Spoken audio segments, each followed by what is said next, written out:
যুক্তরাজ্য থেকে বাংলাদেশ ভ্রমণে আগ্রহী বাংলাদেশিদের পাসপোর্টে নো ভিসা রিকোয়ার্ড ফি বাড়ানোর তীব্র নিন্দা জানিয়েছে দেশটির বসবাসরত প্রবাসীরা।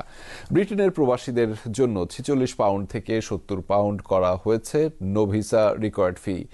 এই সিদ্ধান্ত পুনর্বিবেচনা করার জন্য অন্তর্বর্তীকালীন সরকারের কাছে দাবি জানিয়েছে দেশটির সামাজিক সংগঠন greater Sylhet development and welfare council UK.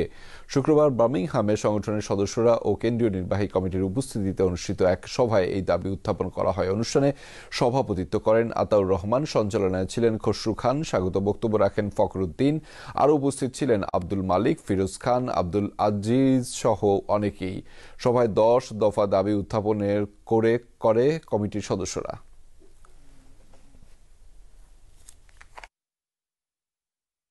প্রবাসীদের যে নো ভিসা রিকোয়ার্ড ফি 46 থেকে যে 70 পাউন্ড করা হয়েছে তার উপর আমরা একটা রেজলিউশন নিয়েছি এবং আমরা কমিউনিটির পক্ষ থেকে তীব্র প্রতিবাদ জানাই। আশা করি আমরা গ্রেটার সিলেট কাউন্সিলকে আগামীতে ভবিষ্যতের প্রজন্মের জন্য আমরা এগিয়ে যাব।